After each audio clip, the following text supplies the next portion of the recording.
أعوذ بالله من الشيطان الرجيم. بسم الله الرحمن الرحيم. قال فما خطبكم أيها المرسلون؟ قالوا إنا أرسلنا إلى قوم مجرمين لنرسل عليهم حجارة من طين مسومة عند ربك للمسرفين فأخرجنا من كان فيها من المؤمنين فما وجدنا فيها غير بيت من المسلمين وتركنا فيها آية للذين يخافون العذاب الأليم. وفي موسى إذ أرسلناه إلى فرعون بسلطان مبين فتولى بركنه وقال ساحر أو مجنون فأخذناه وجنوده فنبذناهم في اليم وهو مليم. وفي عاد إذ أرسلنا عليهم الريح العقيم ما تذر من شيء أتت عليه إلا جعلته كالرميم. وفي ثمود إذ قيل لهم تمتعوا حتى حين فعتوا عن أمر ربهم فأخذتهم الصاعقة وهم ينظرون فما استطاعوا من قيام وما كانوا منتصرين. وقوم نوح من قبل إنهم كانوا قوما فاسقين. والسماء بنيناها بأيد وإنا لموسعون والأرض فرشناها فنعم الماهدون. ومن كل شيء خلقنا زوجين لعلكم تذكرون. ففروا إلى الله إني لكم منه نذير مبين. ولا تجعلوا مع الله إلها آخر إني لكم منه نذير مبين. كذلك ما أتى الذين من قبلهم من رسول إلا قالوا ساحر أو مجنون أتواصوا به بل هم قوم طاغون فتول عنهم فما أنت بملوم وذكر فإن الذكرى تنفع المؤمنين. وما خلقت الجن والإنس إلا ليعبدون ما أريد منهم من رزق وما أريد أن يطعمون إن الله هو الرزاق ذو القوة المتين. فإن للذين ظلموا ذنوبا مثل ذنوب أصحابهم فلا يستعجلون. فويل للذين كفروا من يومهم الذي يوعدون. بسم الله الرحمن الرحيم. والطور وكتاب مسطور في رق منشور والبيت المعمور والسقف المرفوع والبحر المسجور إن عذاب ربك لواقع ما له من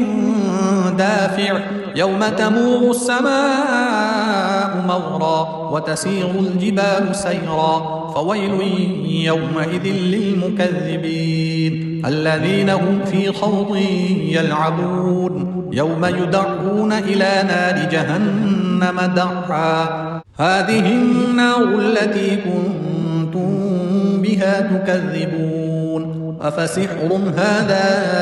أم أنتم لا تبصرون اصلوها فاصبروا أو لا تصبروا سواء عليكم إنما تجزون ما كنتم تعملون. إن المتقين في جنات ونعيم فاكهين بما آتاهم ربهم ووقاهم ربهم عذاب الجحيم. كلوا واشربوا هنيئا بما كنتم تعملون متكئين على سرر مصفوفة وزوجناهم بحور عين. والذين آمنوا واتبعتهم ذريتهم بإيمان ألحقنا بهم ذريتهم وما ألتناهم من عملهم من شيء كل امرئ بما كسب رهين وأمددناهم بفاكهة ولحم مما يشتهون يتنازعون فيها كأسا لا لغو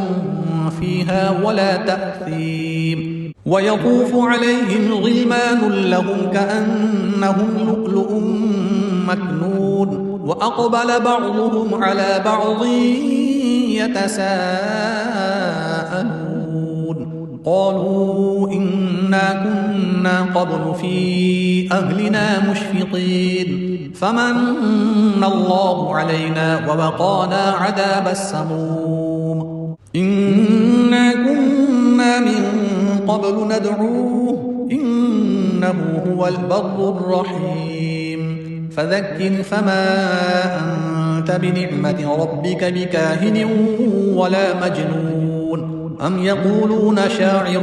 نتربص به ريب المنون قل تربصوا فإني معكم من المتربصين أم تأمرهم أحلامهم بهذا أم هم قوم طاغون أم يقولون تقوله بل لا يؤمنون فليأتوا بحديث مثله إن كانوا صادقين أم خلقوا من غير شيء أم هم الخالقون أم خلقوا السماوات والأرض بل لا يوقنون أم عندهم خزائن ربك أم هم المسيطرون أم لهم سلم يستمعون فيه فليأت مستمعهم بسلطان مبين أم له البنات ولكم البنون أم تسألهم أجرا فهم من مغرم مثقلون أم عندهم الغيب فهم يكتبون أم يريدون كيدا فالذين كفروا هم المكيدون أم لهم إله غير الله سبحان الله عما يشركون وإن يروا كسفا من السماء ساقطا يقولوا سحاب مركوم فذرهم حتى يلاقوا يومهم الذي فيه يصعقون يوم لا يغني عنهم كيدهم شيئا ولا هم ينصرون وإن للذين ظلموا عذابا دون ذلك ولكن أكثرهم لا يعلمون واصبر لحكم ربك فإنك بأعيننا وسبح بحمد ربك حين تقوم ومن الليل فسبحه وإدبار النجوم بسم الله الرحمن الرحيم والنجم إذا هوى ما ضل صاحبكم وما غوى وما ينطق عن الهوى إن هو إلا وحي يوحى علمه شديد القوى ذو مرة فاستوى وهو بالأفق الأعلى ثم دنا فتدلى فكان قاب قوسين أو أدنى فأوحى إلى عبده ما أوحى ما كذب الفؤاد ما رأى أفتمارونه على ما يرى ولقد رآه نزلة أخرى عند سدرة المنتهى عندها جنة المأوى إذ يغشى السدرة ما يغشى ما زاغ البصر وما طغى لقد رأى من آيات ربه الكبرى أفرأيتم اللات والعزى ومناة الثالثة الأخرى ألكم الذكر وله الأنثى تلك إذا قسمة ضيزى إن هي إلا أسماء سميتموها أنتم وآباؤكم ما أنزل الله بها من سلطان إن يتبعون إلا الظن وما تهوى الأنفس الأنفس ولقد جاءهم من ربهم الهدى أم للإنسان ما تمنى فلله الآخرة والأولى وكم من ملك في السماوات لا تغني شفاعتهم شيئا إلا من بعد أن يأذن الله لمن يشاء ويرضى إن الذين لا يؤمنون بالآخرة ليسمون الملائكة تسمية الأنثى وما لهم به من علم إن يتبعون إلا الظن وإن الظن لا يغني من الحق شيئا فأعرض عمن تولى عن ذكرنا ولم يرد إلا الحياة الدنيا ذلك مبلغهم من العلم إن ربك هو أعلم بمن ضل عن سبيله وهو أعلم بمن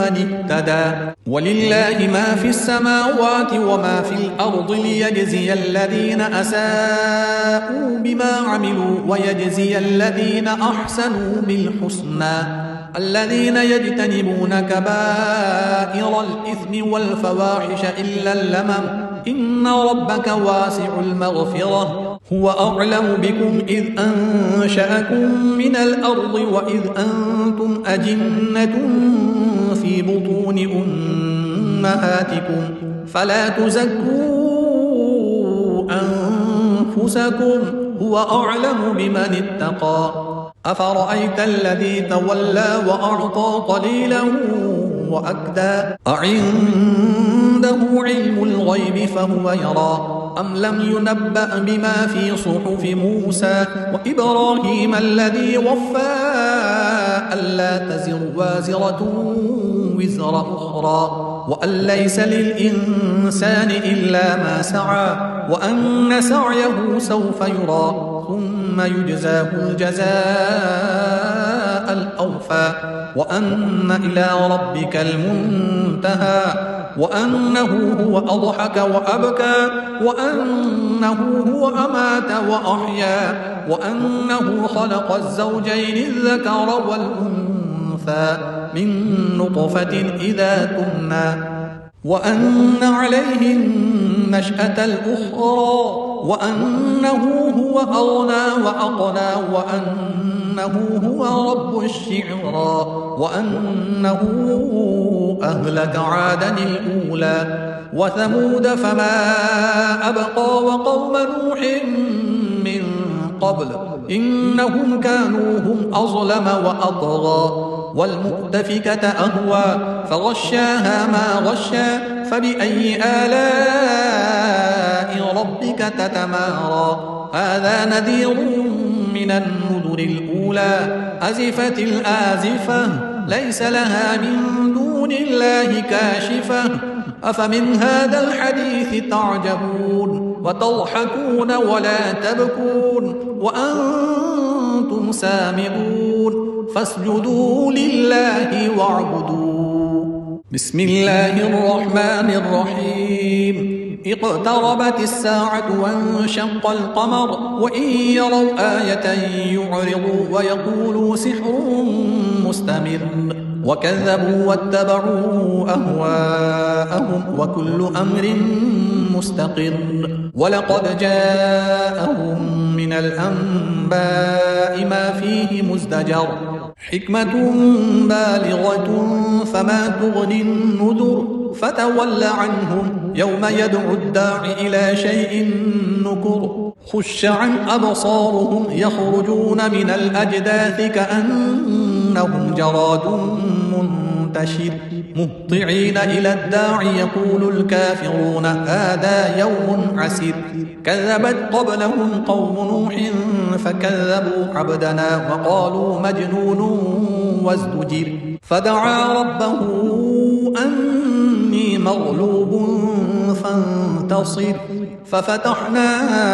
أبواب السماء بماء منهمر وفجرنا الأرض عيونا فالتقى الماء على أمر قد قدر وحملناه على ذات ألواح ودسر تجري بأعيننا جزاء لمن كان كفر ولقد تركناها آية فهل من مدكر فكيف كان عذابي ونذر ولقد يسرنا القرآن للذكر فهل من مدكر كذبت عاد فكيف كان عذابي ونذر إنا أرسلنا عليهم ريحا صرصرا في يوم نحس مستمر تنزع الناس كأنهم أعجاز نخل منقعر فكيف كان عذابي ونذر ولقد يسرنا القرآن للذكر فهل من مدكر كذبت ثمود بالنذر فقالوا أبشرا منا واحدا نتبعه إنا إذا لفي ضلال وسعر ألقي الذكر عليه من بيننا بل هو كذاب أشر سيعلمون غدا من الكذاب الأشر إنا مرسل الناقة فتنة لهم فارتقبهم واصطبر ونبئهم أن الماء قسمة بينهم كل شرب محتضر فنادوا صاحبهم فتعاطى فعقر فكيف كان عذابي ونذر إنا أرسلنا عليهم صيحة واحدة فكانوا كهشيم المحتضر ولقد يسرنا القرآن للذكر فهل من مدكر كذبت قوم لوط بالنذر إنا أرسلنا عليهم حاصبا إلا آل لوط نجيناهم بسحر نعمة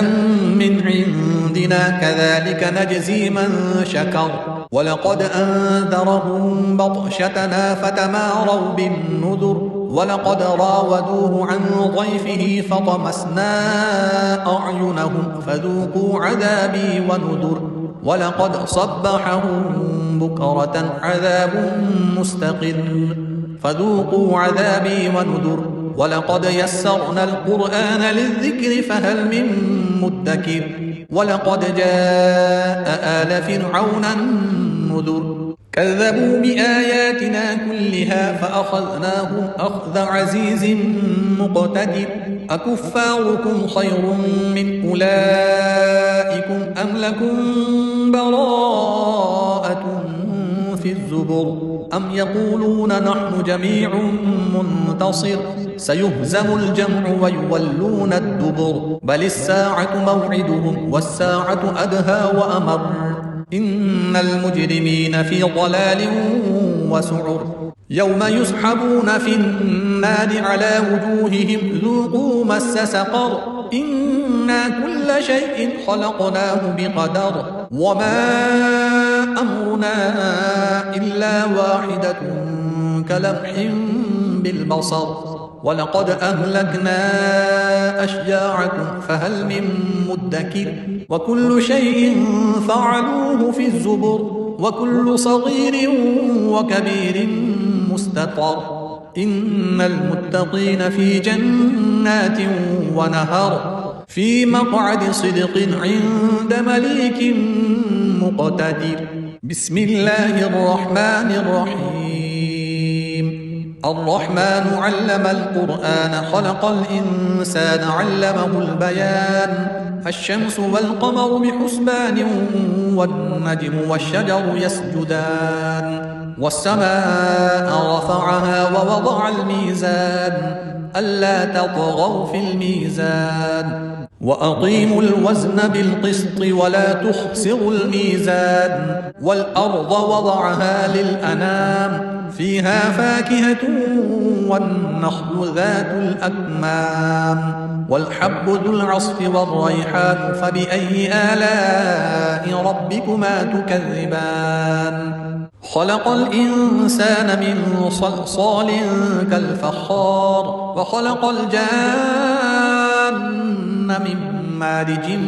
من نار فبأي آلاء ربكما تكذبان رب المشرقين ورب المغربين فبأي آلاء ربكما تكذبان مرج البحرين يلتقيان بينهما برزخ لا يبغيان فبأي آلاء ربكما تكذبان يخرج منهما اللؤلؤ والمرجان فبأي آلاء ربكما تكذبان وله الجوار المنشآت في البحر كالأعلام فبأي آلاء ربكما تكذبان كل من عليها فان ويبقى وجه ربك ذو الجلال والإكرام فبأي آلاء ربكما تكذبان يسأله من في السماوات والأرض كل يوم هو في شأن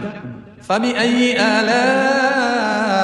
ربكما تكذبان سنفرغ لكم أيها الثقلان فبأي آلاء ربكما تكذبان يا معشر الجن والإنس إن استطعتم أن تنفذوا من أقطار السماوات والأرض فانفذوا لا تنفذون إلا بسلطان فبأي آلاء ربكما تكذبان يرسل عليكما شواظ من نار ونحاس فلا تنتصران فبأي آلاء ربكما تكذبان فإذا انشقت السماء فكانت وردة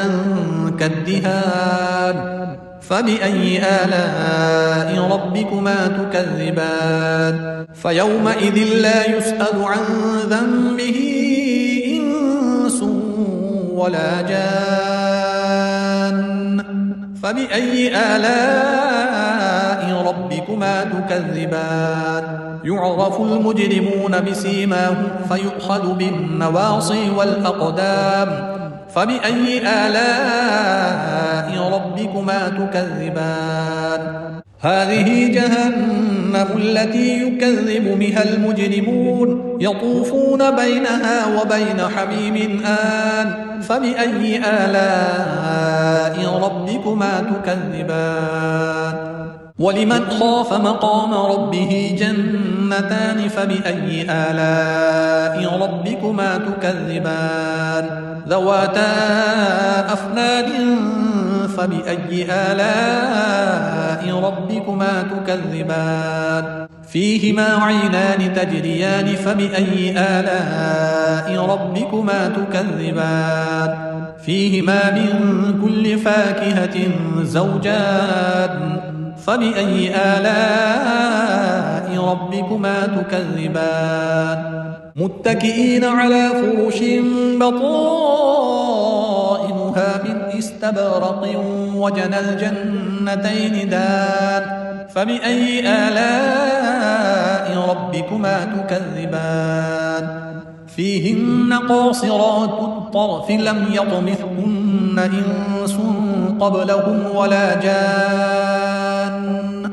فبأي آلاء ربكما تكذبان كأنهن الياقوت والمرجان فبأي آلاء ربكما تكذبان هل جزاء الإحسان إلا الإحسان فبأي آلاء ربكما تكذبان ومن دونهما جنتان فبأي آلاء ربكما تكذبان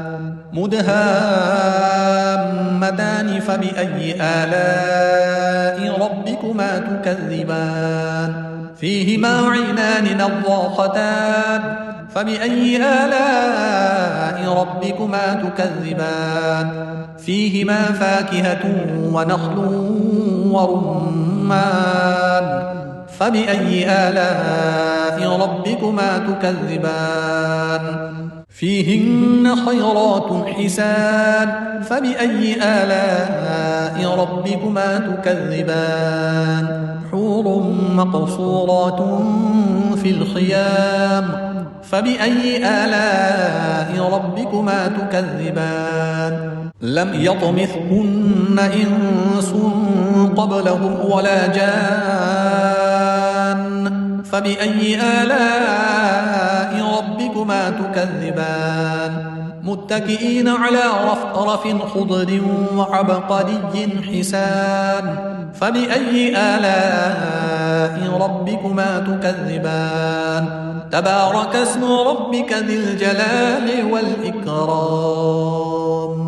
بسم الله الرحمن الرحيم إذا وقعت الواقعة ليس لوقعتها كاذبة خافضة رافعة إذا رجت الأرض رجا وبست الجبال بسا فكانت هباء منبثا وكنتم أزواجا ثلاثة فأصحاب الميمنة ما أصحاب الميمنة وأصحاب المشأمة ما أصحاب المشأمة والسابقون السابقون أولئك المقربون في جنات النعيم ثلة من الأولين وقليل من الآخرين على سرر موضونة متكئين عليها متقابلين يطوف عليهم ولدان مخلدون بأكواب وأباريق وكأس من معين لا يصدعون عنها ولا ينزفون وفاكهة مما يتخيرون ولحم طير مما يشتهون وحور عين كأمثال اللؤلؤ المكنون جزاء بما كانوا يعملون لا يسمعون فيها لغوا ولا تأثيما إلا قيلا سلاما سلاما وأصحاب اليمين ما أصحاب اليمين في سدر مخضود وطلح منضود وظل ممدود وماء مسكوب وفاكهة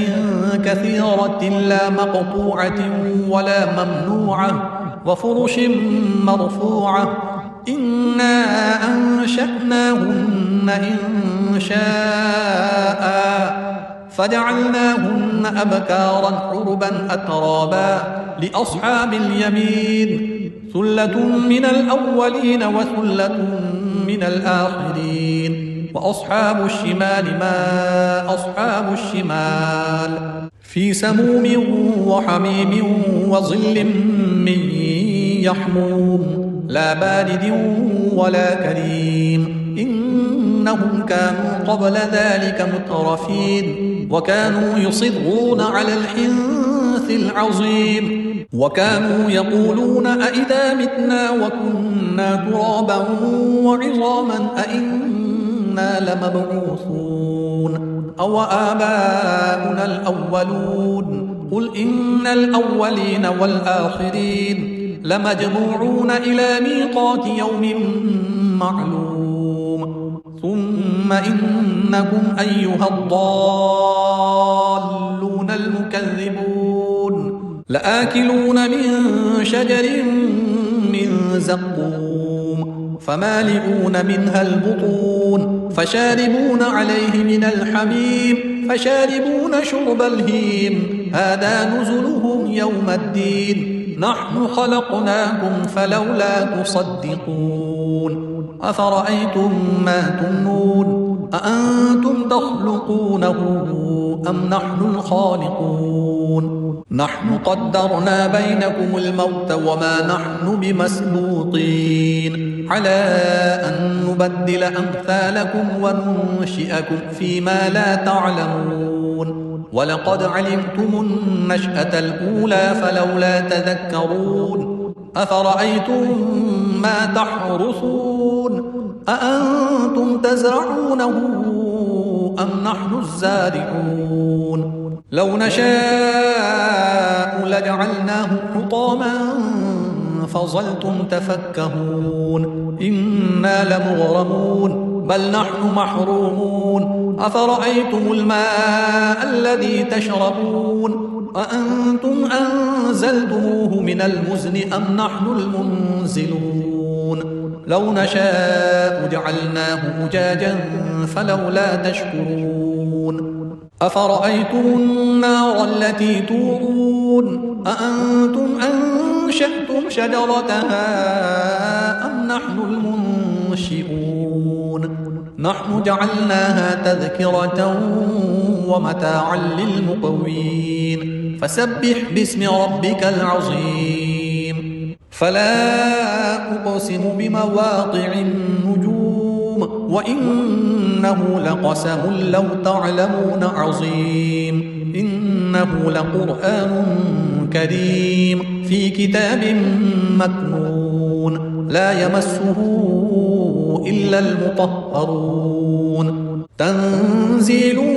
من رب العالمين أفبهذا الحديث أنتم مدهنون وتجعلون رزقكم أنكم تكذبون فلولا إذا بلغت الحلقوم وأنتم حينئذ تنظرون ونحن أقرب إليه منكم ولكن لا تبصرون فلولا إن كنتم غير مدينين ترجعونها إن كنتم صادقين فأما إن كان من المقربين فروح وريحان وجنة نعيم وأما إن كان من أصحاب اليمين فسلام لك من أصحاب اليمين وأما إن كان من المكذبين الضالين فنزل من حميم وتصلية جحيم إن هذا لهو حق اليقين فسبح باسم ربك العظيم بسم الله الرحمن الرحيم سبح لله ما في السماوات والأرض وهو العزيز الحكيم له ملك السماوات والأرض يحيي ويميت وهو على كل شيء قدير هو الأول والآخر والظاهر والباطن وهو بكل شيء عليم هو الذي خلق السماوات والأرض في 6 أيام ثم استوى على العرش يعلم ما يلج في الأرض وما يخرج منها وما ينزل من السماء وما يعرج فيها وهو معكم أينما كنتم والله بما تعملون بصير له ملك السماوات والأرض وإلى الله ترجع الأمور يولج الليل في النهار ويولج النهار في الليل وهو عليم بذات الصدور آمنوا بالله ورسوله وأنفقوا مما جعلكم مستخلفين فيه فالذين آمنوا منكم وأنفقوا لهم أجر كبير وما لكم لا تؤمنون بالله والرسول يدعوكم لتؤمنوا بربكم وقد أخذ ميثاقكم إن كنتم مؤمنين هو الذي ينزل على عبده آيات بينات ليخرجكم من الظلمات إلى النور وإن الله بكم لرؤوف رحيم وما لكم ألا تنفقوا في سبيل الله ولله ميراث السماوات والأرض لا يستوي منكم من أنفق من قبل الفتح وقاتل أولئك أعظم درجة من الذين أنفقوا من بعد وقاتلوا وكلا وعد الله الحسنى والله بما تعملون خبير من ذا الذي يقرض الله قرضا حسنا فيضاعفه له وله أجر كريم يوم ترى المؤمنين والمؤمنات يسعى نورهم بين أيديهم وبأيمانهم بشراكم اليوم جنات تجري من تحتها الأنهار خالدين فيها ذلك هو الفوز العظيم يوم يقول المنافقون والمنافقات للذين آمنوا انظرونا نقتبس من نوركم قيل ارجعوا وراءكم فالتمسوا نورا فضرب بينهم بسور له باب باطنه فيه الرحمة وظاهره من قبله العذاب ينادونهم ألم نكن معكم قالوا بلى ولكنكم فتنتم أنفسكم وتربصتم وارتبتم وغرتكم الأماني حتى جاء أمر الله وغركم بالله الغرور فاليوم لا يؤخذ منكم فدية ولا من الذين كفروا مأواكم النار هي مولاكم وبئس المصير ألم يأن للذين آمنوا أن تخشع قلوبهم لذكر الله وما نزل من الحق ولا يكونوا كالذين أوتوا الكتاب من قبل فطال عليهم الأمد فقست قلوبهم وكثير منهم فاسقون اعلموا